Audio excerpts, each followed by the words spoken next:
Howdy, hey y'all, Allison here. And I, Peyton, I'm also here. Welcome back to Getting Awkward with Allison. Episode 2. I want to start by saying that I am feeling much better. As am I.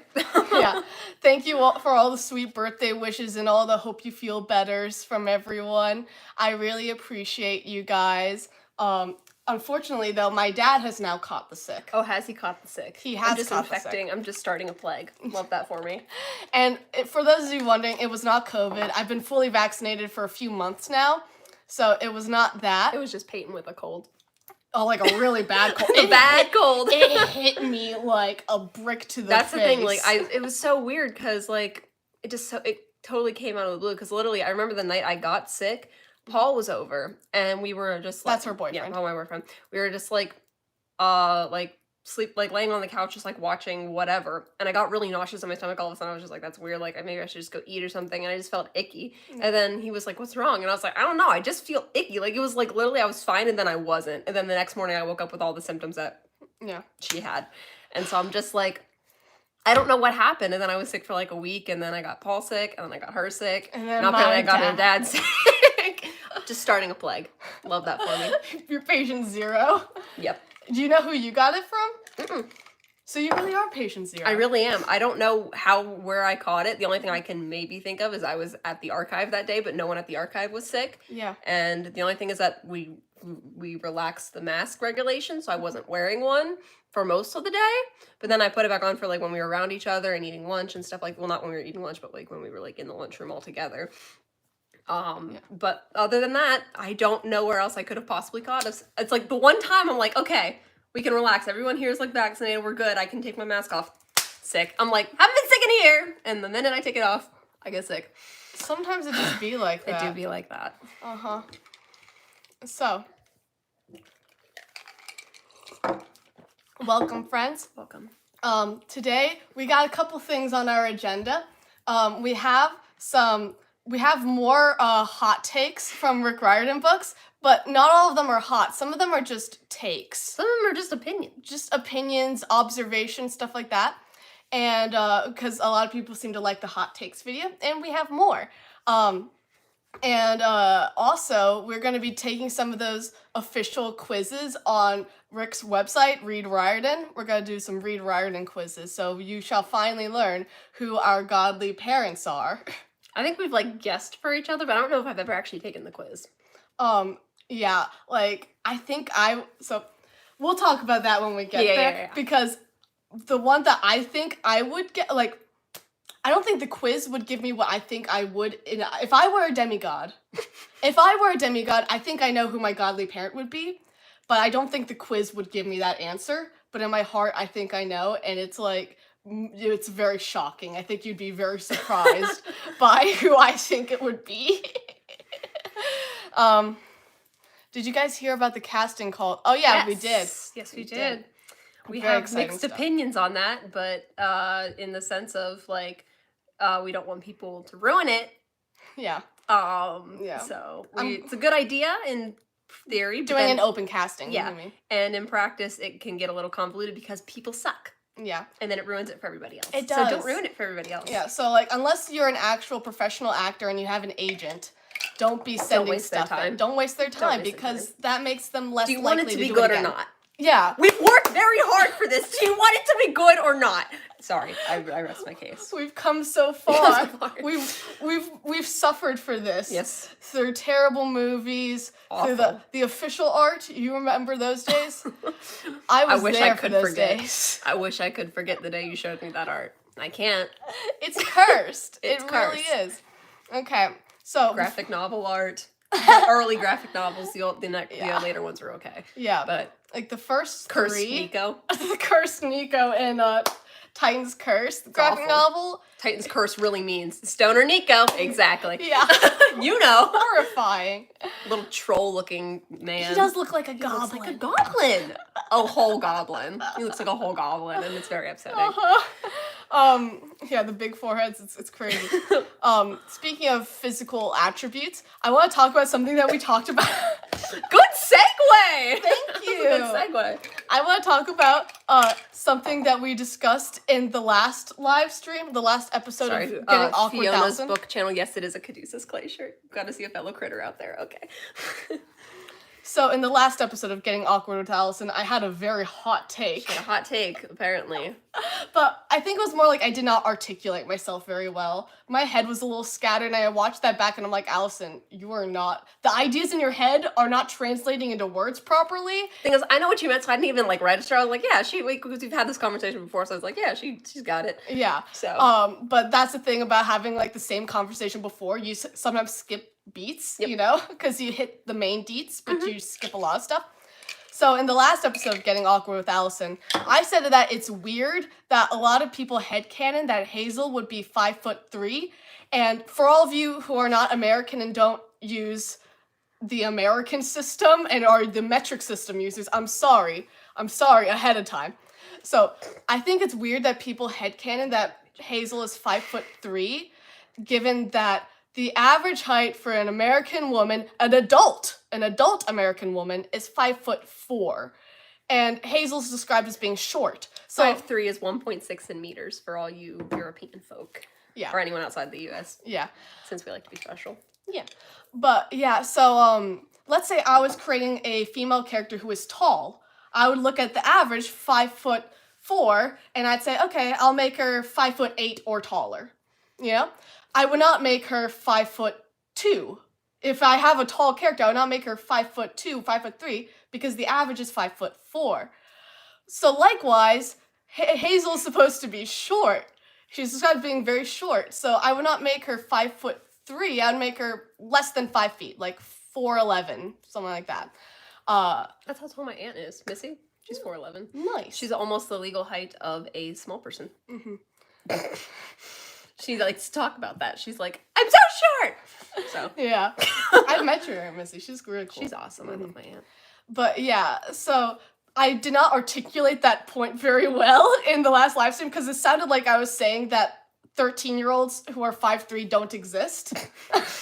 You don't exist! You don't exist. Canceled. They do exist. They do exist. But if you're a 13-year-old girl and you're 5'3", then you are tall for that age. You're considered tall for your age. Yeah, you do exist. We're sorry for, what's that word? Tall children. We're sorry for tall children. No, when you misgender somebody, like, what's, what is that word? Mishiding. Yeah, but, like, what's, like, the word, like, we're sorry for? Your inconvenience. Okay, I can't remember the word. I don't know. I'll think of it in, like, 10 seconds, and then I won't say it. Yeah, I think there's this thing among tall women. I think there's kind of this unconscious campaign to, like, short erasure, you know?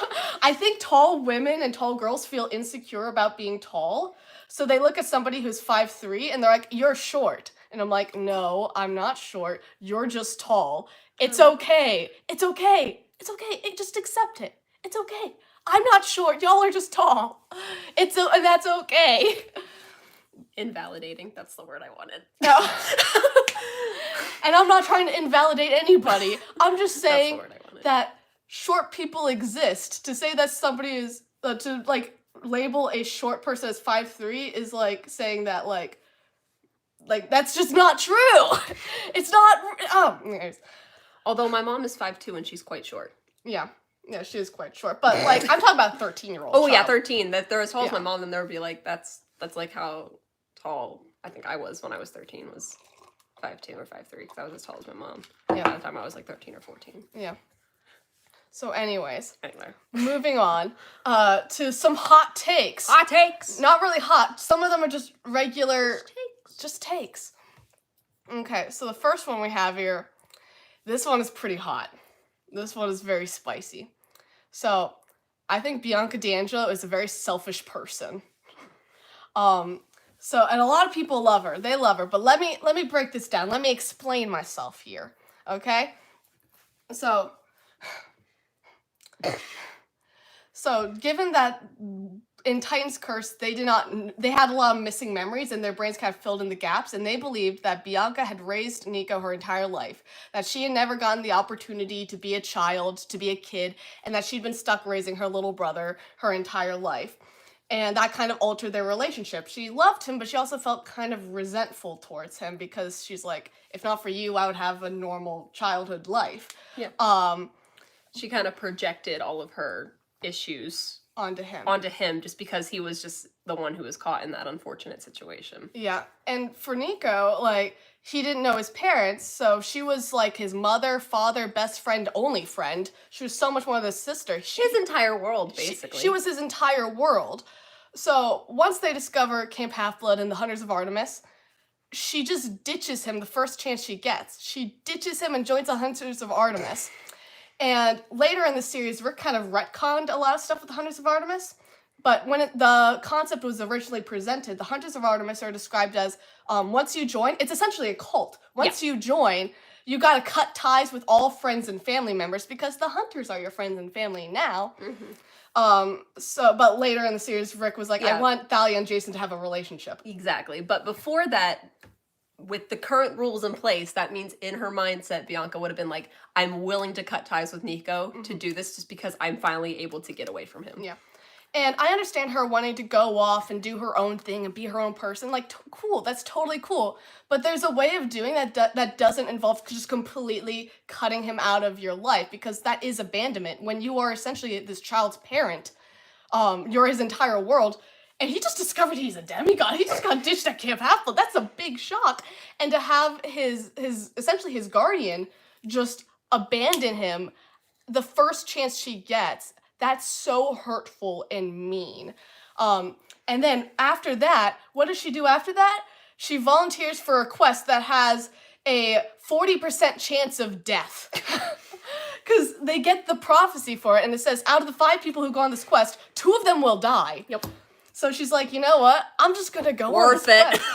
And, like, she doesn't even consider that if she died on this, that would be even more traumatic for him. Her 10-year-old brother. But she goes on it anyways, and she voluntarily sacrifices herself, not even considering how that would affect him.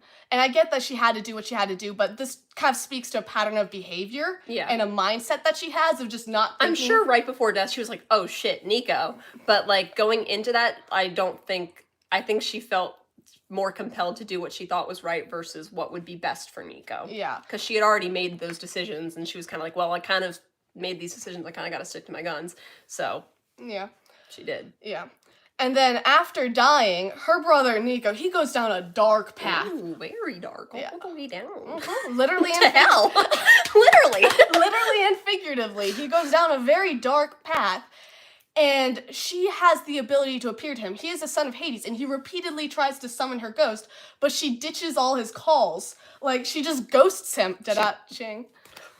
She ghosts him. She literally ghosts him. Yeah, because she's like, I'm dead. You just gotta deal with it. Get over it, kid. You 10-year-old. You 10-year-old child. Like, if I lived in a world where ghosts were confirmed, and there was a confirmed afterlife, and I found out that, like, a loved one had just chosen not to see me, especially if I was, like, calling actively contacting them every day. I would be really hurt by that. And also the fact that he's going down this very dark path, and she confirms that she's been watching him, but she just lets him. She could have, and the fact that he starts even he decides, I want to bring her back from the dead. In order to do that, he needs to trade a soul for a soul. So he's actively going down this path of, I'm going to murder someone to bring my sister back. Yeah. All that would have been required is for her to just come up and say, hey, don't do that. Don't do that. I don't want you to do that. But no, she doesn't. Not for 6 months. 6 months later, she finally comes back, and not even intentionally. What happens is Percy summons her. Yeah. Well, it's more like Nico summoned her, but Percy was there. Yeah. So, like, she didn't realize it was Nico calling. She's like, oh, Percy, sweet, I'll hang up. Oh, shit, my brother. Hey, haven't seen you in a couple months. Yeah, like, Percy was like, hey, Nico, I get that your sister's dead, but she would not want this. She would not want this. And he's like, you don't know what she'd want. I was her brother. You don't know her. And he's like, well, why don't we ask her? And he's like, think I haven't tried that? She's been dodging all my calls. And Percy's like, well, what if I asked? And he's like, well, I'm her brother, and if she won't appear for me, I doubt she'll appear for you. And Percy's like, why don't we give it a shot? And then she does. She appears. That's such a move. Slap in the face move is what that Yeah, is. and she shows up, and she kind of apologizes. It's more like a sorry, you're offended kind of apology. Yeah. It's like, sorry this sucks for you, but And sorry you're sad, but it's not really my fault. And she just kind of tells I him to can't just do anything about that. She just tells him to get over it, which is so selfish. Very. So selfish. And throughout the rest of the series, he continues going down this dark path. Very. And she just does not do anything to help him, to like give him any guidance at all. And it's not until in Son of Neptune we find out Thanatos, the god of death, has gone missing. And Nico's like, oh boy, I can smuggle her ghost out of the underworld. He shows up at Elysium and learns that she recently had decided to be reborn into a new life. And thus, he will never see her again. Not even in death will he ever see her again. What the? And she didn't even tell him. She didn't tell him she was doing this. She was just like, you know what? I'm bored of heaven. I'm out. Which is getting boring up here. Yeah. Everybody's nice, I believe. Yeah, which is just, she's so selfish and self-centered. Everything is about her and her wishes, her desires, and she just completely disregards how she affects her little brother, who is like, she's in this entire world. And I understand, like, as an older sister myself, I understand that, like, you can't do everything for your siblings because there's just no humanly way. But coming also from a big sister, I can't do very many life-changing things without thinking of my siblings first and how that will affect them. Like, and imagine if you'd raised your siblings. Exactly. And I already have, like, this, like, parental, like, feeling towards them. So it's just in the sense of, like, I feel like when someone is their entire parentage, that, like, I can't really imagine how she could make that decision. I'm sure she thought about it, but she's like, well, I got to do what's best for me, which I also completely understand. But, like, it's just this weird convoluted that she definitely could have done more. I honestly she did nothing. Exactly. She could have done more. And I can't, like, I would say that she could have still done everything that she did, but at least get him in on the loop and make sure he was okay and situated and fine and going to be well off. Because if I was making a life-changing decision, like going to the Hunters, being reborn or whatever, dying, I would make sure that they were all set to go before I left. But before, I could still do what I want. Mm-hmm. But as long as they're okay, I'm good. Mm-hmm. And I won't have any qualms about that. And he's calling her again and again. Yeah. She's just dodging all his calls. If there's one call I will always pick up no matter pretty much unless I'm at work, it's my sister. Yeah, like, that is true. Like, that's very true. Yeah. Like, and especially if my brother calls, all y'all who know Joey, especially, Joey doesn't call me. Like, hardly ever. So if he does, I'm like, someone's dying. So I'm like, I pick up, like, if there's any call that I will hardly ever, like, that I won't purposely dodge their calls. Mm-hmm. But, or if I'm going to, like, I'll dodge work. Or whatever, but my siblings, like, mm-hmm. Or I'll even be like, hey, my sibling's calling, I need to, like, can I go, like, to the back quick? And they're like, sure, I guess, whatever, and I take their call. Like, I don't really miss their calls very often because they're my siblings, they're my world. Yeah. So, like, what the hell, Bianca? What the hell? So, and I can see some of you people in the comments not necessarily agreeing with us. And that's fine. That's why they're hot takes. But yeah, this is our opinion. Like I said, there's a way of going off and doing your own thing that doesn't involve completely cutting your brother out of your life and ruining his entire life. Like, just such a selfish person. Anyway, so the next one is, this is going to be pretty hot. This is really hot. Okay, preface, I still haven't read the last of this book in the series, so I'm going to give Allison the floor on this one for most of it, unless I can back up whatever from my peanut brain. So, take it away! I think that Fiera Chase is a really toxic relationship. Alex and Magnus, from the Magnus Chasing the Gods of Asgard series, I think that's a really toxic relationship. I don't like the fact that Alex continuously gives Magnus these mixed signals. So, before I go into this, right, I want to say that my brother, it kind of reminds me of the early days of his relationship with his girlfriend. In the early, like, they've been dating for years now, but in the early days, what would happen is my brother, he was head over heels in love with his girlfriend, and she loves him too, but she also really liked it when he would have to, like, work for it. So she would act like she wasn't into him, and she would act very cold just so he would work extra hard to please her and to be extra loving. And then like later she would just be perfectly fine and loving and all that sort of stuff. But because of that made him constantly on edge. Like, that's not an okay thing to do to a person. He was like constantly like, I don't know if she likes me or doesn't like me. I'm constantly feel like I have to work to get her love and her affection. And if you love someone, it should just come naturally. Yeah. Like, you should not make them feel insecure. You should not make them feel uncomfortable or nervous or scared. You should not make them feel that way. If you do make them feel that way, that's not a healthy relationship. That's a very toxic one. Now, they've worked that out. They are wonderful together. But Alex and Magnus remind me of that a lot. Because except, here's the thing. With my brother and his girlfriend, she would be loving one minute and then not the next. But Alex is just constantly cold and mean. Like, she's really mean to him. A lot. Like, she's constantly putting him down and insulting him and belittling him. And then the next moment she'll be like, kissy. like, are you kidding me? Giving him those mixed signals like that? That's not okay to do to a person. And I understand that she's endured trauma and she's had a rough life, and some people just aren't very affectionate. And she's learned from a young age, to be very cut off from her emotions, to rely more on anger than on like more of those softer emotions. But that's not an excuse to be that way to a person. If you are that kind of person, then it's not fair to the other person in the relationship to put them through that. You need to work on yourself rather than hurt another person while you're working through your issues. You can work through your issues without hurting other people. So that's how I feel about that. And then the comments said that she decapitated him without a second thought, and I'm like, yeah.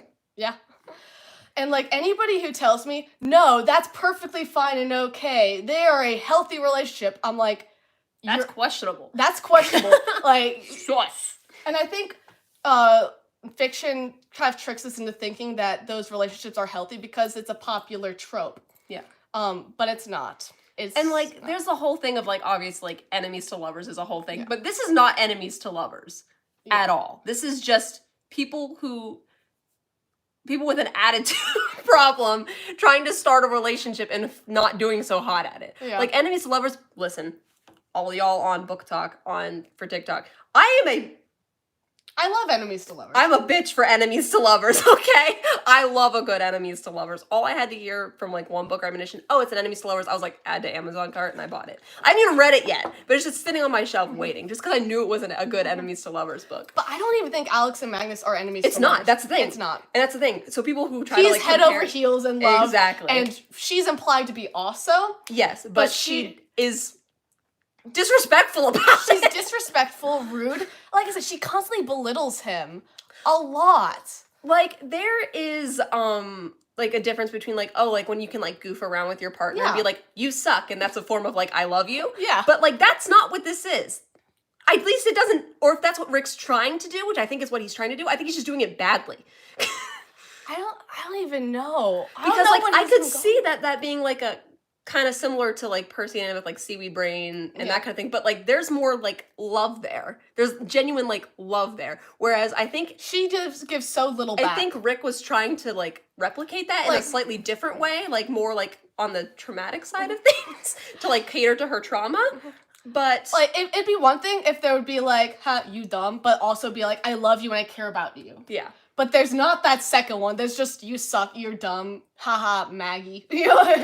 Just constantly belittling and like, and also it's kind of, so there's a scene in Ship of the Dead where it's really cold and Magnus is under this blanket, Is it a spoiler? Not a spoiler. Okay. It's just a moment. Gotcha. It's cold, Magnus is under this blanket, and Alex joins him under the blanket, and Magnus is like, ooh. And Alex is like, shut up, you're just really warm.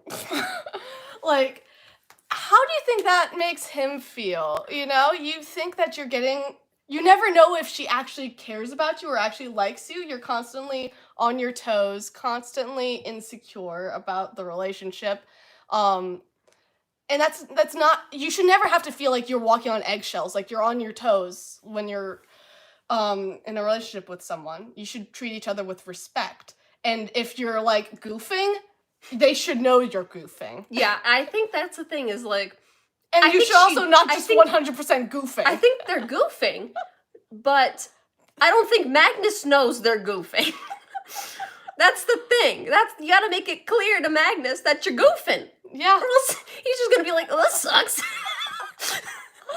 gotta give Like, them... we know she's goofing. Rick knows she's goofing, probably. But I don't think Magnus does. And that could just be Magnus is dumb and can't read a situation, and it's coming off since it's in his POV. But I don't know about all that. There needs to be some positive reinforcement also. Yes. It's just 100% negative reinforcement. Somebody tell Magnus. Please, somebody tell him. Please. Somebody tell Magnus. Okay, so next one we have is this one is not a hot take. This is just something that needs to be stated. God's dating children is inappropriate. Okay? Khaleo. Khaleo. Inappropriate. We love it. We know it. We love it. It's cute. It's funny. It's so wrong though if you think about it logistically. A 15-year-old with a 4,000-year-old goddess? No, that's not appropriate. Stop it. In the Kane Chronicles, you have Anubis. Yep, someone just said no. Yeah, thousands of years old, dating a 12-year-old. 12!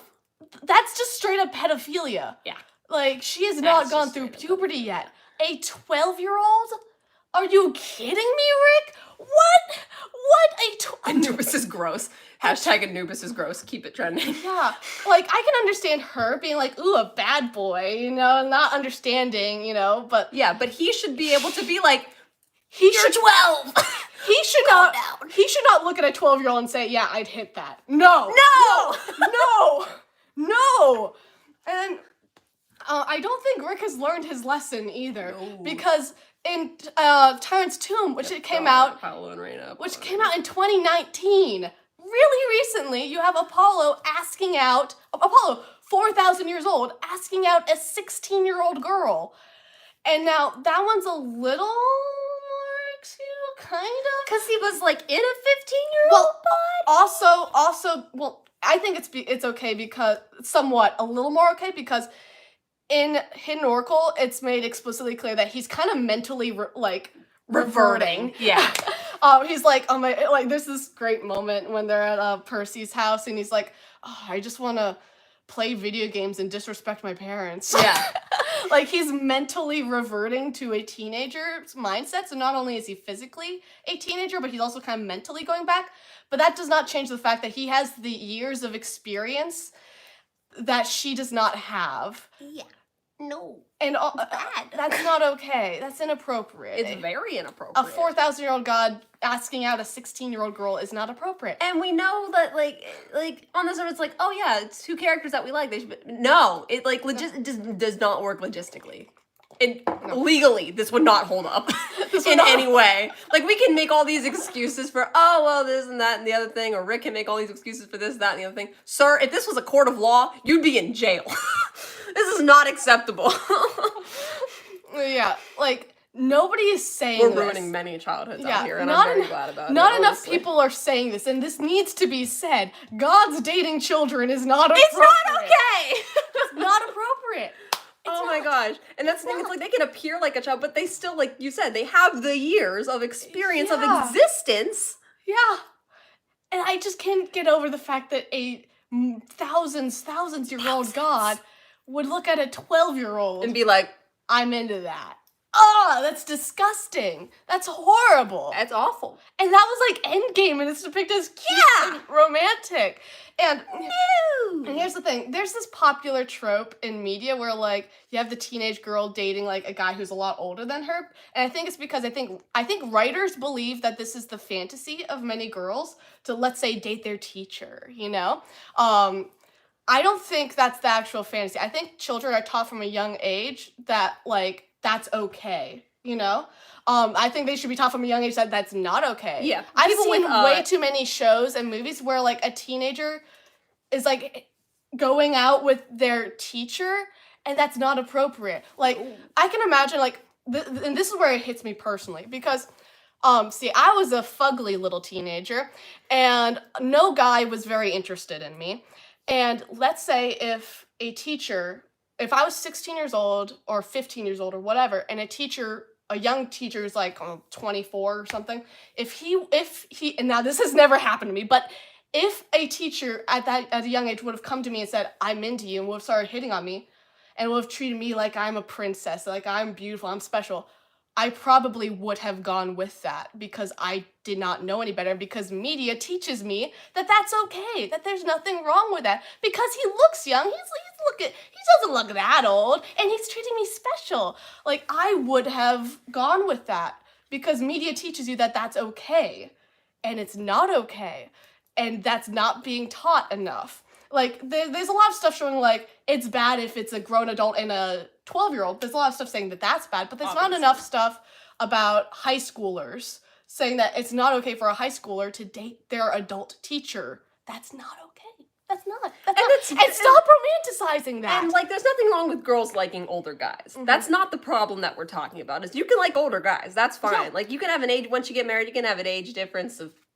5 whatever years. Yeah. But when you start getting to, like, 8, 9, 10, even when you're older, that's a little sus in a way, because one could be 48 and one could be almost 60. You know, it's a little like, ooh, that's a bit questionable. But, like, it's not the whole idea of that it's liking pedophilia. older guys. It's pedophilia. It's the pedophilia. Pedophilia is inappropriate, and the promotion that's okay. If you're a teenager to be with somebody who's older, that's not okay. It's not. It's just not. Yeah, no. So our next take we have, okay, this one's gonna ruffle some feathers. Okay. The Cupid scene from House of Hades is perfect just the way it is. Y'all are just projecting. Okay, so I've seen a lot of stuff. I did not. I was 13 when the book came out. That's what I was trying to say. When the book came out, I was 13 years old. I was there when it came out. I saw the fandom's reaction. And everybody loved that scene. It was universally loved, except for the Christian moms who were upset. But recently, in recent years, I've seen so many people saying that the Cupid scene is problematic, that it should be removed, that it's inappropriate, that it should not have been there, that it's triggering for people, that it should have been cut, or there should have been a trigger warning. And okay, it's all, the way I see it is, it's either it's all okay or it's none of it's okay. Either everything's okay or none of it's okay. You don't get to pick and choose, okay? So much stuff could be considered triggering. For instance, let's say you have a reader who recently lost a friend, who recently died, a friend, a family member. I bet you seeing a lot of stuff in these books would be triggering for that person. What about in Hammer Thor? Hearth being belittled for being deaf. A deaf person might be triggered by that. I could totally see that. Alex talking about being disowned by her father for being gender fluid. I can see somebody getting triggered by that, okay? That stuff, that's the thing that happens. That's the reason it's there, is to point out, is to show that you're not the only one who's been through this, and look what you can accomplish even after that. Yes. Like, you can have this triggering experience, and you can have this traumatic experience, but after that, you will come out stronger. And obviously, it's best if it doesn't happen at all, obviously. But you can still move on and grow into this beautiful person that you're destined to become. Just because your trauma does not define you is basically what it's trying to say. And people have taken it in itself and have turned it into this and twisted it into this thing that it was never intended to be.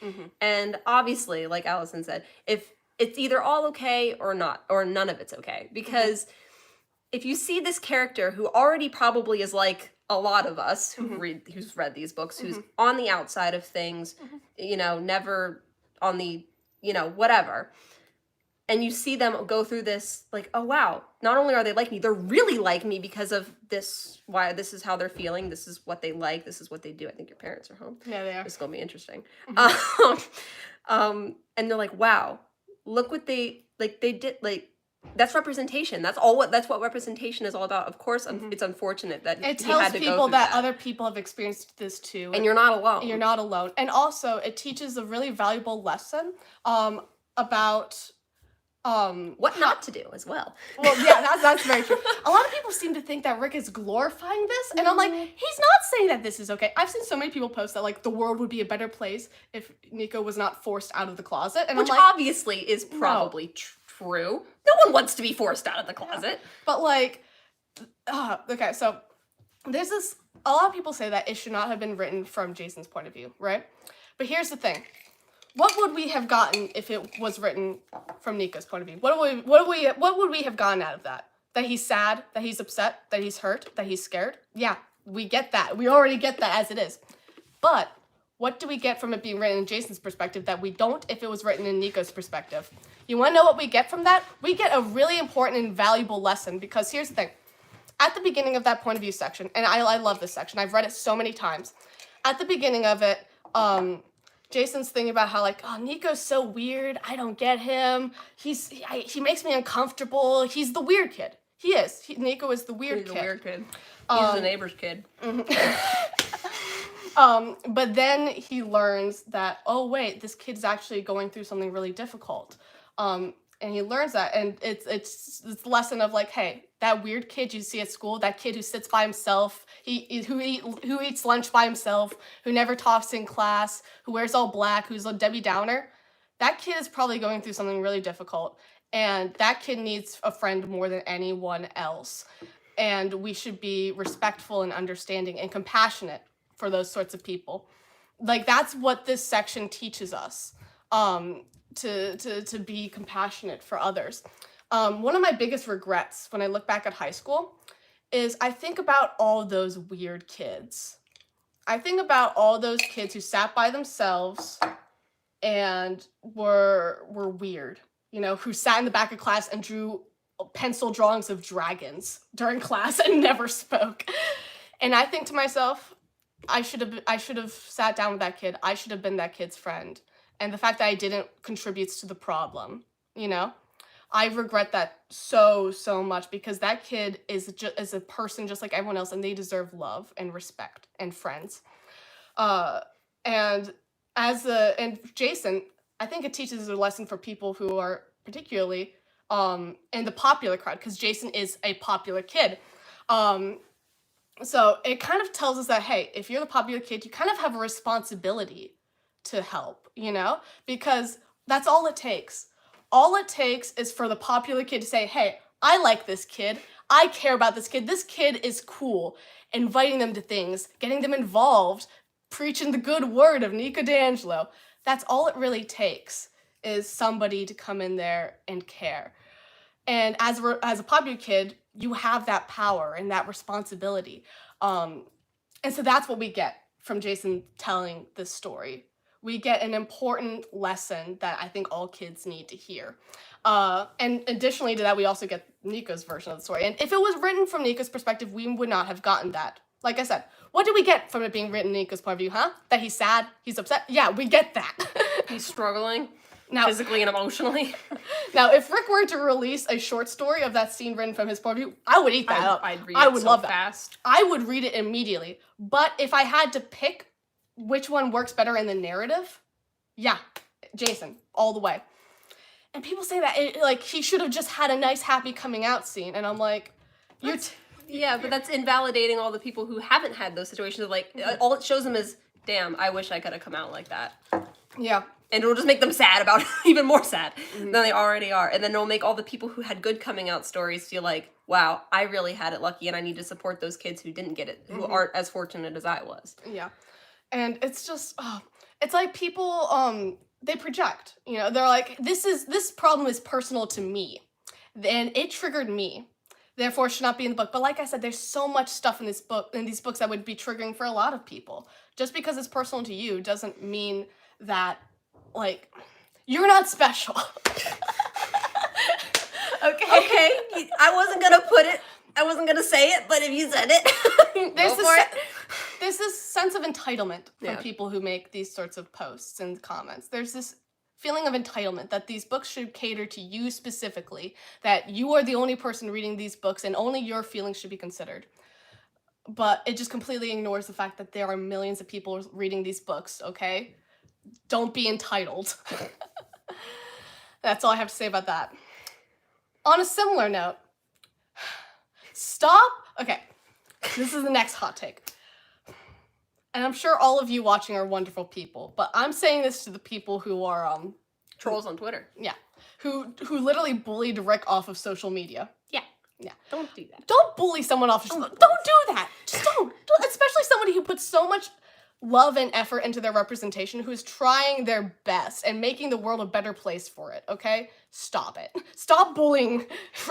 Anyways, this hot take is stop saying Piper is either too Cherokee or not Cherokee enough, okay? Stop that. Stop. She can be whatever she wants to be. She can be whatever she wants to be. Some people, you know, they make the criticism of, she's too Cherokee, she's falling into these stereotypes, you know, she was wearing feathers in her hair, not her ears, she's wearing feathers in her hair. That's a stereotype, even though Rick, he actually made a whole post breaking down the entire research process, his entire annotated bibliography, and he did an absurd amount of research into the Cherokee people and their culture. He did so much research into this. And so many people are like, oh, it's racist to stereotype that she wears feathers in her hair and she talks about the Cherokee stories. And I'm like, stop saying she's too Cherokee. She can be whatever she wants to be. And then there's people on the other side of it that are like, she's not Cherokee enough, so you're erasing her experience. And I'm like, stop it. Like, that speaks to a struggle that so many people of color have, is that just let them be whatever they want to be. Just let them, okay? And thing is, I'm just gonna be point blunt. It's mostly white people who are saying that this is a problem. It's like, have you experienced this? Yeah. I don't think so. Shut up. You can be an ally, which is totally fine. Be an ally. Everybody be an ally. Jeez. But like, when you do it in this negative way of like, I know more than the people of color and all the research into this like culture, I know more. Mm-hmm. Just because I've seen a couple Twitter posts about what's racist and what's not racist. You know, they're like, feathers in her hair. I'm woke. Feathers in her hair. That's a stereotype. Even though it's an actual part of, it's a thing. Of that culture. It's for a great victory in Cherokee culture, is you put a feather in your hair. It's like if you... none of you children should watch Game of Thrones, but there's this thing with the Dothraki that they get a braid. They get a braid for every great victory, and so you see Daenerys, since she married into that culture. She gets more braids. She adds more braids to her hair as the series goes on. Yeah. It's the same concept. Yeah. And also, so here's the thing. There's one post about she's like the Cherokee problem. Problem in quotation marks. Jesus. The controversy. By somebody who's actually Cherokee, right? And they made this very long, detailed post. They made a whole blog about it, and this person's actually Cherokee. And it's not my place to tell people how to think and feel about their own representation. Mm-hmm. But I do think as a human being, I can point these things out, which is that this girl, so I think it speaks to a larger problem within media in general, where we don't have enough representation of specifically Native American people. So this girl, she's saying, I think it was a girl, this person was saying that, like, they had never seen a Cherokee character in their media before, other than Pocahontas, and that's like terrible. Don't watch. That's not good representation. And that's not even Cherokee. She's not even Cherokee. But anyways, this person's like, this is the first time I've seen myself represented in media. And so this person seems to want this character to be represented exactly the way they are, you know, to perform their Cherokee-ness in the same way that this person does. And I'm like, not everyone does that. Not everyone is the same person, okay? Especially Piper, who wasn't raised necessarily in that atmosphere 100%. She just knew that she was, so she just tried to learn everything she could about who she was, and that was what she had. So not everyone's going to practice exactly, because... who knows? Maybe Piper doesn't even know about X, Y, or Z tradition in her tribe. Yeah. Who knows? Yeah. And all those comments, they really do speak to that same sort of entitlement of, I want you to cater to my wants and my wishes. And I'm like, you're not the only person reading these books. Okay? You're not the only one. Anyways, on a more lighthearted note... this next one is not a hot take. This is just an observation. So, in the Mark of Athena, the Giants' plan makes absolutely zero sense. And the more you think about it, the more confused you get. Okay, so let's break this down. Okay? And I'm even gonna have a hard time breaking this down because I don't fully understand it. Okay, so the Giants are like, okay, we want to kill the 7 and, like, take 2 of them to be our sacrifices, right? That's their goal, okay? That's specifically Gaia's goal. That's the goal here. Okay, so like, okay, how about this? We capture Nico and then use them as bait to lure them in, right? But then they're like, they may not come for the bait just like that. You know, they may not be okay with risking the 7 of them for one person. So just as an extra insurance that they actually come for him, they're like, we'll drag his ass through Tartarus so that he learns about the doors of death, and then they have to save him because he's the only person who knows about the doors of death, and they need him in order to close the doors of death. But here's the thing. Like, he just kind of jumped in there on his own. Yeah.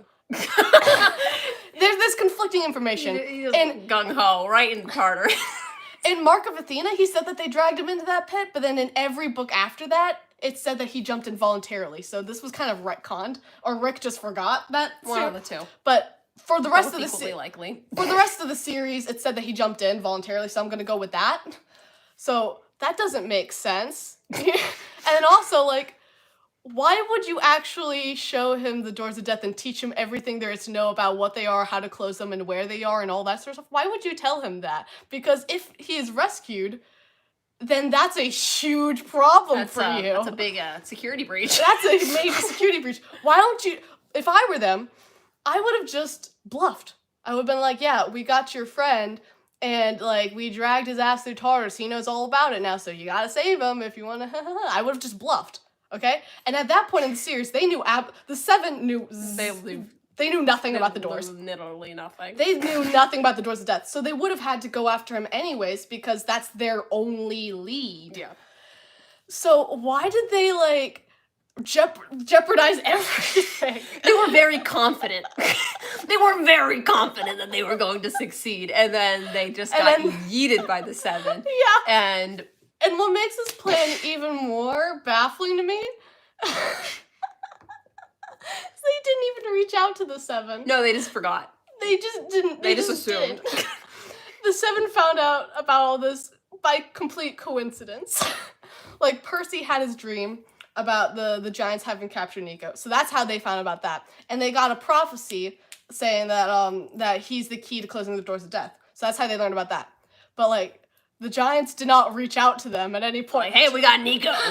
No, they were just like, they'll know. They'll figure it out. What we have. And they didn't communicate what they have, what Nico knows, where they are, like, nothing. They did not communicate a single thing to these people. So it just makes no sense. It's like that, you told them, right?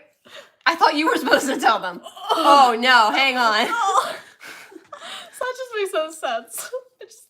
The more you think about it, the more the less it makes sense. Okay, so that was just a quickie one. And the last one we have here, once again, this is just an observation. And spoiler alert for every single series in the Riordanverse. All at once. It's really weird that there are so many Michaels and all of them die.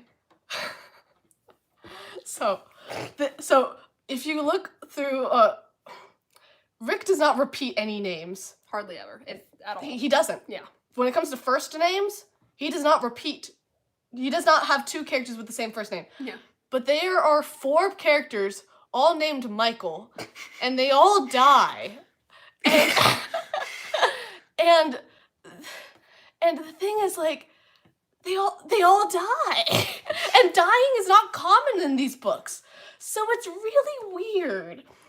First there's Michael Yu in Percy Jackson and the Olympians, and then in the Kane Chronicles, this is not technically a Michael, but he's a French guy, like Michel de Chassin. It's like it's the French version of Michael. Yeah. He dies too. And then in Heroes of Olympus, we have Michael Vars. Once again, he dies. So each series has one. There's not a Michael in Magnus Chase, but then, so here's the thing. In Blood of Olympus, where we meet Michael Kahale, and I'm like, oh no! Because this is our 4th Michael, and it's tradition. He does not die in Blood of Olympus. But then, I don't know if you guys have seen my video on Trials of Apollo theories that I made in 2018. I had a theory that I was like, Michael Kahale needs to die. It's the prophecy. It's tradition. So, So then we get to Trials of Apollo. We get to Tyrant's Tomb, and they're like, "Oh, look, it's Michael Kahala," and I'm like, and then later they reveal that for the yacht, storming the yachts, that Michael Kahala is leading that, and it's like a suicide mission, and it's the likelihood of surviving is very low, and I'm like, here it comes. And then we find out there's a lot of casualties. It went horribly wrong. Many people have died, and I'm like, is he in there? And we never find out. We never find out if Michael Kahala is still alive. Y'all need to tweet, all of you need to tweet at Rick and ask if Michael Kahala died in that yacht raid. We need to know. It must be done. Because this keeps me up at night. Like, so, just, first off, why are there so many Michaels? Why are there so many? Considering that he doesn't repeat any other names, but there are four Michaels. And all of them die. Why? I would just want to ask Rick. I'm like, Rick, did some Michael offend you at some point? What's the story? Did some here? Michael do you wrong? I need the scoop. What's up with that? So that's all the takes that I have written down here. Let's do some quizzes on readriordan.com, the official. Do you want me to quizzes. do it simultaneously on mine so we can get the answers at the same time? So Ooh, that's a good idea. You're so smart. Thank you. Okay. I was looking at the time. I was like, ooh, maybe we should do these Oh, together. we don't have to do an hour. Like, I just want each to be minimum of an hour. Yeah. Okay. So the first quiz we're going to do I gotta get it up. is, what god are you descended from? And I want to say, first off, if you were to guess which god, if I was a demigod, which god would I be descended from? Me? What, asking me? What do you think it would be for me? I would say either Apollo or Hermes. I think if I was a demigod, I would be a descendant of neither of them. Take another guess, because I'm curious. My knee-jerk was Athena, but that felt too obvious. I think I would be a child of Dionysus. Really? I don't think you've ever told me that before. It dawned on me like a few weeks ago. Because here's the thing. I need to cross it. My biggest passion is film and media. And ancient Greece does not have that. The closest thing they have to that is theater. Theater is the closest thing they would have to film. And like videography, you know, all the special effects and acting and set design and like story and all those aspects. Theater is the closest thing you would get to film. Yeah. So if I was a demigod, I'd probably be a child of Dionysus, honestly. Not for the alcohol part. No. As you saw her 21 shots, she doesn't. Yeah. I don't drink. So I think you would be a child of Athena. My guess, whenever I first really thought about it, my guess would either be Athena or Hades was my guess. That was my second guess. Yeah. But I doubt this quiz would give me Dionysus, because I don't think there'll be any film questions. For the Dionysus answers, it'll probably be like, do you like theater? Do you like Kool-Aid? But I'm guessing this quiz will probably give me either Apollo or Athena. I don't know what this quiz is going to give me. I'm going in blind. Okay. Let's go. Let's get started. All First question. Which of these is your favorite color? Well, we got blue, green, gold, pink, silver, black. I went with blue. Well, my favorite color is not listed here. My favorite color is dark teal. I think the closest you'd get to that is blue. It's either blue or green, yeah. Yeah. Which of the following places do you prefer? The mall, the beach, a forest, a library, a cemetery, or a concert hall? Beach for me. Mine would be probably either a library or the forest. With the forest. Which of these foods is your go-to? Sushi? Absolutely not. Shish kebab, s'mores, rice cake, tuna, or barbecue ribs? None of these things. So I guess I gotta go with s'mores. What's my go-to? I'll go s'mores. I'm like, I don't like any other foods. Which of these is your favorite pastime? Practicing archery, singing karaoke, exploring a cave, building with Legos, shopping for clothes, or riding a horse? Out of all of these, probably either singing or building with Legos. I I can't tell you how many times I almost bought a Lego set with my big girl money in the past like month. Like I look at the Infinity Gauntlet one they just released. I look at it at least once a week and debate on whether or not I should buy it or not. I love Legos, dude. I'd go with singing karaoke out of all of these. I do like I'm to gonna sing. go with Legos, I think. I love Legos. Which of these is your favorite animal? Chihuahua, dolphin, Rottweiler, elephant, owl, or a deer? Dolphin. I'm gonna go with a Rottie. I love my big dogs. Which kind of music do you like best? New Age, classical, pop, show tunes, cool jazz, or the Grateful Dead? Grateful Dead is a category of its own. Yeah. I'd probably go show tunes. I'll say out of all of these, probably show tunes. Which one of these apps would you be most likely to use? Zombie Run, City Planner, Hurricane Tracker, Love Match, Voice Recorder, or Wildlife Calls? Definitely Voice Recorder. Probably. Oh man, I don't even know. Probably City Planner. I like those like world building games. Like I'm really hooked on Animal Crossing right now. What is your fatal flaw? I can be moody. I can be arrogant. I can be vain. Isn't that the same thing? I can be too proud. I can be selfish. I tend to distrust people. Well, vain and arrogance. Vain is all about like, that's like vanity. Oh yeah. That's like beauty. Yeah. I can be too proud. I'm very much so too proud to admit my flaws a lot of the time. I don't like being wrong. For me, it would either be I can be selfish or I can be moody. Oh, so I was gonna either go with I can be moody or too proud. I'm gonna go with I can be selfish. Which is your best quality? I'm an independent worker. I'm creative. I'm a strategic thinker. I'm good at networking. I'm a steadfast friend, or I'm a natural leader. I'm creative. I say probably. I would say that my biggest goes that I'm like my work ethic. So I'm gonna go with I'm an independent worker. I got Apollo. I got Athena. Hey! Heyo! So now you know. And knowing is half the battle. Let's do another quiz. Okie dokie.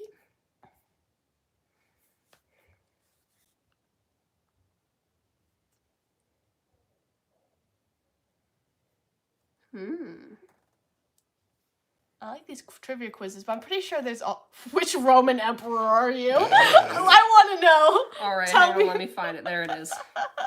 Let's go. Which Roman emperor are you? Okay. Pick a vacation. Manhattan, Indianapolis, the Dalmatian coast, or a yachting getaway. I don't know. What's the Dalmatian What's the Dalmatian coast? I guess out of all of these, I don't know. Probably Manhattan. Yeah, I guess. I can go with Manhattan, I guess. Pick an animal. Horse, Dalmatian, lion, or ostrich. Lion. I'm torn. I like all of these animals. Probably Dalmatian. Doggies. Doggies. Pick a virtue. Prudence, musicality, patience, or great abs. Musicality. Yeah. Actually, I'm going to go with patience. Pick a friend or relative. Stepdaughter, sister, personal trainer, Jupiter. Sister. Sister. I would die for my sister. Pick your bling. Furs, ivory, diamonds and pearls, silver and gold. Prop, I'd have to say the one that doesn't hurt animals is either diamonds and pearls or silver and gold. That was my first thought. I don't wear diamonds and pearls, so I'm gonna go with silver and gold. Because I'll go with diamonds and pearls because pearls are my birthstone. So I do own a lot of pearl stuff. Pick an element: earth, wind, water, fire. I'm a fire sign. I've never known for sure what for me. Probably fire, I'm guessing, but I have elements of all. I'm the airbender. I'm not the airbender, the avatar. I was the avatar, not the... Good job. Great job, Allison. Because I was thinking in my head, avatar. The last air, yep. Ideal weekend plans: party barge, a petting zoo, curling up with a good book, or game night. Good book. Well, definitely not party. I do not party. Maybe petting zoo. Curling up with a good book, maybe. Gaming night. I got my result. I'll go game night. I got Nero. I got Caligula, which is my favorite voice to do. Yes. He said, I just want to read this because it says, "What is wrong with you?" Sorry, that was judgy. We do envy your extreme confidence and patience, of course. We just like to encourage you to use those powers for good rather than torture, megalomania, or the executions of brave demigods. Like, you know what? Never mind. Peyton, I can't believe you killed Jason Grace. I had to do what had to be done. You did kill. Well, I got Nero. It says, this may explain your inordinate fondness for Meg McCaffrey, as well as an unsettling tendency to threaten to burn everyone and everything that might get in your way. Also, You've threatened to set fires to get what you... I have, yeah. Also, stop throwing people to the lions. It's not cool. Don't tell me what to do. You, so... Okay, let's do another. All right. Which demigod are you? Oh, that was that one. Oh, no. I need to go back. Go back. It's right next to the... Yep, I found it. All right, which demigod are you? Pick a musical act. The White Stripes, Nirvana, Guns N' Roses, Billie Eilish, Bruno Mars, or Queen. Queen. No cap. Yeah, definitely. Queen. Pick a brand of gum. Trident, Stride, Spearmint, Orbit, Extra, or Juicy Fruit. Spearmint. It's the best. Juicy Fruit. I'm a fruity gal. Spearmint is the best. Pick a phobia. Oh, I have a phobia. Oh, none of that's not on here. She's afraid of fish. I'm deathly afraid of fish. It's called ichthyophobia. Yeah. Zoophobia, tyrannophobia, pyrophobia, cyanophobia, arachnophobia, or claustrophobia. Let me see if I can guess what these are. Fear of animals. I don't know what tyrannophobia is. Fear of I don't know. Yeah. Pyrophobia, that's fear of snakes. Pyro? Isn't that would be fire? Oh no, that would be fire. Yeah, that would be fire. Yeah, you're right. That's fire. Cyanophobia. Maybe dogs? No. Arachnophobia, spiders. Claustrophobia, tight spaces. I'd probably have, of the ones I know, I'd probably have to go with claustrophobia. Tyrannophobia, that means... Dictator and phobia, so fear of a dictator. Yeah, it's fear of tyrants. Yeah, suffer from irrational fear of tyrants. So you're like afraid that like a tyrant is gonna like come and like, or you're just afraid of authority in general. Maybe, yeah. What's a cyanophobia? Not xenophobes. Fear of the color blue. That was my guess. Because cyan's a shade of blue, but I was like, it could be the fear of the color blue. That's dumb. It was. Sorry to any of you who are afraid of the color blue, if any of you are out there. I'm sorry. I'd probably go with... I don't know. I don't really have any of these, but... I'll go with... Well, the closest I would have is I don't like really crowded places. Yeah. Like, that freaks me out. I get really, like, sensory overload, panicky. Like, even when we were at Hershey Park, I'm just, like, you could tell I was on edge. Yeah. I was very tense. She held my hand a lot. It was fine. I don't like lots of people around and very loud noises. Like, if I'm in, like, a really busy, like, crowded area, I'm, like... So, I think the closest thing you'd have would be claustrophobia. That's what I said, too. Pick a sanctuary.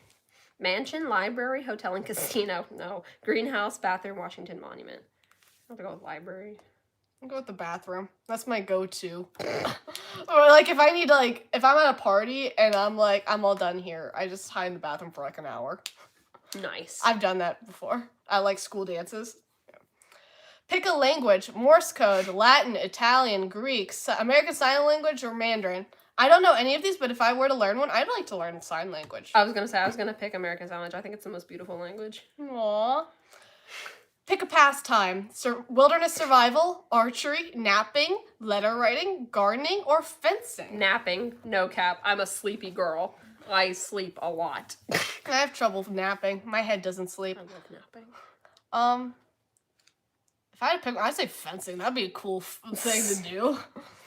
Pick a TV show. Yard Crashers, Doctor Who, House Hunters, Adventure Time, Game of Thrones, or Buffy the Vampire Slayer. I love Game of Thrones, but, like, if I was to watch, like, a show that's just randomly on TV, I'd probably watch Adventure Time. I'm gonna go with Doctor Who. Like, Game of Thrones, I love it, but, like, if it's on TV, it's not casual viewing material. Yeah, no, it's not casual viewing material. Pick a hairstyle. Undercut, side part, skater, shaggy, page boy, or curls. I think page boy haircuts are cute. Yeah. I love curls. I'm a sucker for curls. Pick a holiday. Veterans Day, Thanksgiving, Labor Day, Earth Day, 4th of July, or Halloween. Halloween is the best day of the entire year. No cap. I'm going with Halloween. Pick an obsession. Pirates. I do like pirates. Social justice. Friends. Architecture. Flowers. Or CrossFit. Allison, if you don't pick pirates, you're lying to yourself. I'm going with pirates. I'm gonna Pirates! I'm gonna go with friends. I got Percy Jackson. I got Magnus Chase. Yeah! It says, whoa, look at you landing on old seaweed brain himself. You may be a bit of a smart aleck, but no one minds because you'd much rather stick your neck out for your friends than poke fun at them. You have an impetuous side, which might get you into some scrapes, but also comes in handy when you need to make quick, tough decisions. Be careful of that temper, though. Take some deep breaths and think of blue thoughts. You know, this reminds me of like this one post I saw. Someone said, I love how Percy's first reaction to any problem is to escalate it via insults. Yeah, honestly, he's just like, no deceleration here. It also reminds me of this one post that's like, Percy at the beginning of the series. Wow, I sure hope nothing bad happens. Percy at the end of the series. I hope whatever bad thing happens is at least funny. Accurate. It's so accurate. Mine says, you're super resourceful and self-reliant, although this can encourage your loner instincts, but when you make friends and stick up for them, you just do. But when you make friends, you stick up for them. You just do this in your own clever, funny way, avoiding conflict, unless absolutely necessary. If that ain't the... Okay, don't put me on blast. But hey, we know you're not averse to mixing it up if you have to. The fact that you can make it all look so easy while focusing on diet and fitness, teach us your ways and... Einherji. Inherjar. Okay. Inherji. That is a Norse word that I do not know. Alrighty. I'm terrified of conflict, so that is that's thing. Very true. I'm quitting my job tomorrow, and I've been dreading doing it since the day I found out I got a new job. Ugh. I want to do one of those Who Said It quizzes. So Trials of Apollo. Oh, Heroes of Olympus. I kind of want to do the Heroes of Olympus Who Said It. I'll ace that one. I guarantee. I'm sure you will. I'm gonna get every one of them. That's my bet. Yeah. Who said you have a feast for tuna? I'm not gonna say my answer because my answer is the correct answer. Okay, I'm going to. I already know because it already said correct. Yeah, I got it wrong. It's Percy Jackson. Yeah. What'd you say? Leo. It was a very Leo pun. It was Percy. He said that in Son of Neptune. Of course he did. Forget it. I'm not breaking somebody's heart just for a stupid rite of passage. That was easy. Yeah. Piper. Piper. Boys, I'm sure both of you would have been wonderful at killing each other, but right now you need some rest. That one's... I know that. I know all of you. I debated between, I guessed wrong. Oh well. Annabeth. She said in Mark of Athena right after the boys. That's what I thought it was, but I was like, it was either Piper or Annabeth. Because I knew they were both there, but I guessed wrong. Okay. Nose hair attack! I know this one. Damn. It was Coach Hedge. I just blocked him entirely out. I don't know. Welcome to Alaska. We're beyond the help of the gods. I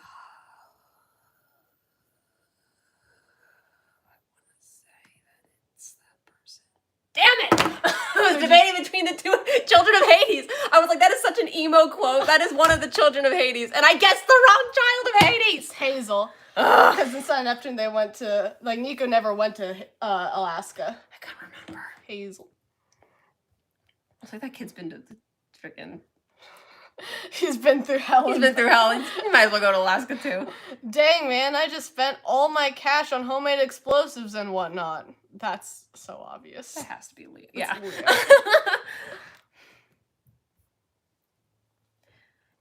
Caesar broke the law when he crossed the Rubicon. Great leaders have to think outside the box sometimes. It was Frank. Yeah, I was debating between that one. It's always the wrong one. I'm like, it's one of these two, and I always pick the wrong one. Yeah, that was Frank at the end of House of Hayes when they were talking. She's like, dude, Raina was saying, dude, I broke so many laws to come to the ancient lands to get the Athena Parthenos, and Frank's like, yeah, well, sometimes you gotta do what you gotta do, my girl, my queen. I will be remembered as the savior of Rome. Now keep them away while I destroy Gaia.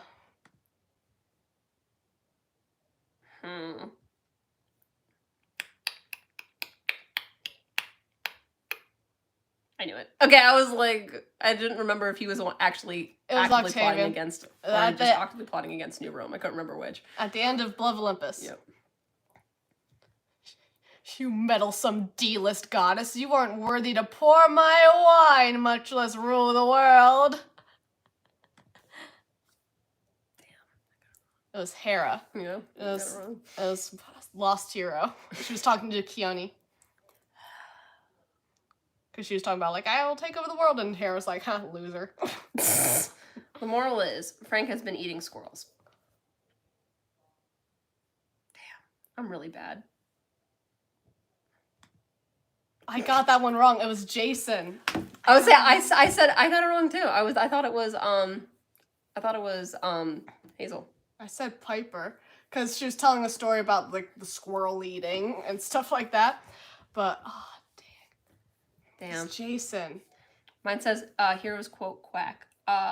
There really should be more Q words. You gave it a noble effort, but think about returning to your copy of The Lost Hero. If it helps, don't be afraid to underline, in quotes, in pencil. I got all of them but the first one. It said, heroes quote queen or king. Wow, how many times did you read these books anyway? I bet you even read the Demigod Diaries a few times, didn't you? I did. It knows me well. I just bullied you for knowing too much about Heroes of Olympus. Like, wow, nerd. Wow, nerd. What a nerd. Oh, man. I want to do another quote one. Okay. I'm going to do Trials of Apollo. Yeah. Treasure repeat. You mean the beat up teenager look isn't just a disguise? Dude, what happened to you? I actually got that one really fast. I'm surprised at myself. Hello? That's my dad. My dad came down. That is our boy, Poppy. Poppy Jerkson. Hi. Hello. Dinner time? We'll be up soon. Yes. Love you. No, I love you. No, I love you. No, I love you. No, I love you. No, you stop that right now, young man. That's my dad. It was our boy Poppy. Yup. I buffered there. I thought for a second Frank, but then I was like, wait, no, that was because that's when he first arrives. Yeah, it's when he first arrives on Percy's doorstep. Yeah. Meg seems cool. Frank said something really similar. Yeah. Meg seems cool. She already poked Connor Stoll in the eyes and kicked Sherman Yang in the crotch. Oh, I know. Ah, I knew it. It's Will Solace. Our boy Will Solace. I was actually considering for the trivia last week to make one of the questions. Who did Meg kick in the crotch, earning her the title Crotch Kicker McCaffrey? It was Sherman Yang, but I figured you wouldn't get that. It's a little obscure. Yes. Shuma Suma. Was I get what? This is weird. I know. I got it wrong. I went with Meg. Yeah, that's it. I guess PG. I don't. Why would Meg say that? Other than to communicate, maybe, but whatever. It was fine. I broke my streak. I was doing good. Sorry to leave you like that. Bad news. I died. Good news. I got better. I know exactly who that is. It was Leo. The slapping line. No, that was when they got like this whole holographic scroll from him 3 days after he disappeared. Oh, yeah. And then they showed him. I love that moment where like Nico's like, and then 3 days later, the scroll comes floating in the winds. I still have it. I look at it whenever I want to get mad, and he just pulls it out of his check. He just carries it with him everywhere. I think it's funny that he's the one who kept it. Yeah. I think it's because he felt the most guilty about Leo's death because like he could have stopped it, but he chose to let it happen. Yeah, so he kind of had blood on his hands there. Yeah. You know, I was considering making one of the trivia questions. Actually, I didn't consider it. I could like afterwards. I was like, oh, I should have made that one because I thought of it later. Which was, how many demigods has Nico confirmed to have killed? The correct answer is 2. Bryce Lawrence and Daedalus, who was a demigod. But that was a consensual killing. Daedalus, his like body was like trapped in like a machine, so he's like, yeah, I literally could not die if I wanted to. Can you help me out, bro? Yeah, can you kill me, please? Thank you. Was that last week or last millennium? Well, I've lost track. Damn. I got that one wrong. I got that one wrong too. It was Rhea. I don't even remember her. Where was she? That was the hidden oracle. Oh, right. I never thought I'd say this about bugs, but I'm going to miss those guys.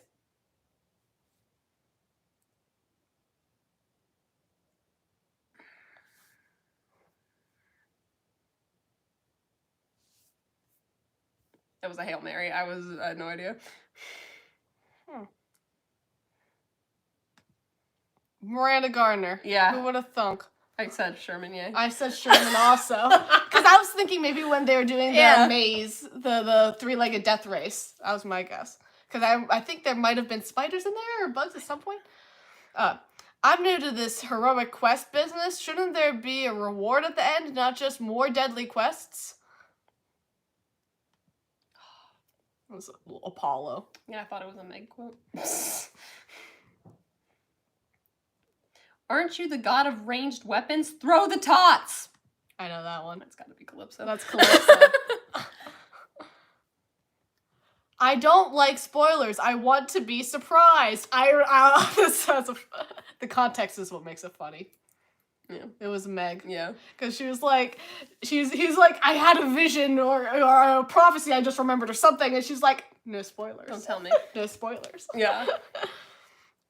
Annabeth told me how she met the Sphinx in the labyrinth once. Riddles, mazes, puzzles. No thanks. Give me something I can shoot. Got it right. It's Thalia. Thalia. Trials quote qualifier. Not bad. Trials fan. Keep reading. It says, Trials quote queen or king. Whoa, you're really an expert. How many times have you read these books anyway? I did better this time. Because I probably... It's all good. Hello. Hello. You guys are safe. We're safe. You're safe here. Let's do one more. Let's mix it up and do, okay. I think we should either do Magnus Chase quotes, since I'm not an expert on those, or do something like completely different. Let's do... What monster are you?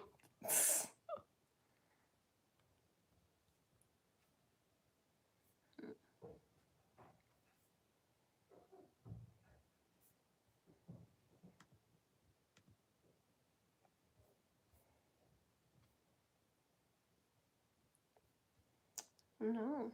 What do you want to do? I'm torn.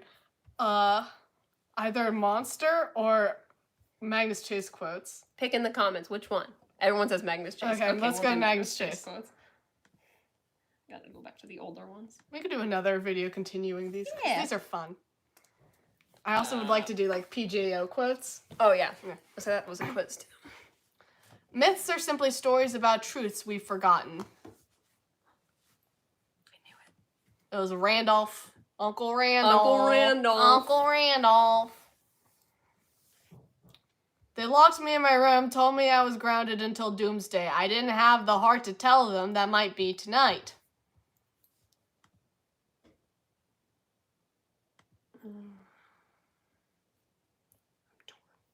Damn it! I guessed wrong. I guessed wrong also. It was Sam. I What said did it was you get? TJ. I said Magnus.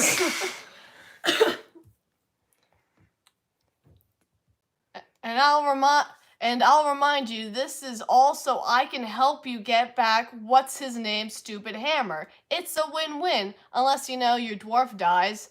They are such small, pitiful creatures.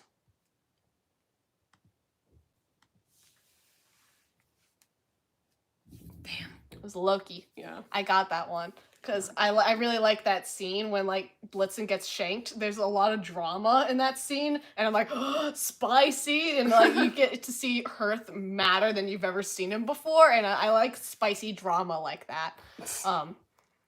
I'm blushing. Oh, no, wait. That's the blood all over my face.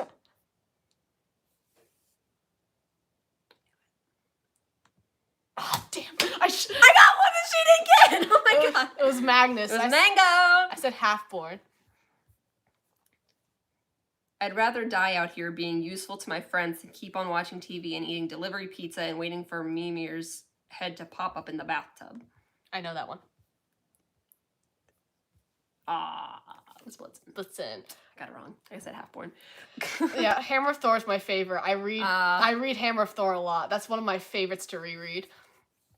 You have no idea. Once I butt dialed the apocalypse. So embarrassing. I remember that scene. Yeah, it's Heimdall. It was Heimdall. Him and his selfies. Yeah. Bright Crack? Do you live next door to Plumber's Crack? There's only one person who could have said that. Yeah, Alex Yeah, Fiero. it was Alex Fiero. I was like, that is the sassiest thing I've ever heard in my life. It has to be. I was like, maybe Magnus, but I was like, no. Sam, when it comes to eating, I always have your back. damn! I thought I had that one. I thought I did. I thought it too. was Amir because he's the falafel guy. I thought it was Mango because he loves falafel. Oh man, it was TJ. Loki's gonna Loki. Magnus. I thought it was Thor. I thought it was Alex. It's like, look, he's just gonna do what he does. But man, Iger's Oktoberfest pumpkin spice mead is to die for. I got that one right. I said Freya. It was Sumo Brandon. Yeah. Jack. Magnus quote qualifier. Not bad, Magnus fan. Keep reading. Yeah, Same. that's about average. Same for me. Yeah. All right. We've been on for about an hour 20. That's pretty good. Yeah. Pretty good. Good job, us. Hope you guys enjoyed. Comment below once this video like uploads onto YouTube, because right now it's just a live stream, but eventually it's gonna go up, uploaded so you can rewatch it. So yeah, go onto that once it uploads. Comment below what else you would like us to do. I love suggestions. This here was a suggestion. This was fun. Yeah, this was very fun. Hope you guys enjoyed. I love you all. Okay, bye. See you next week.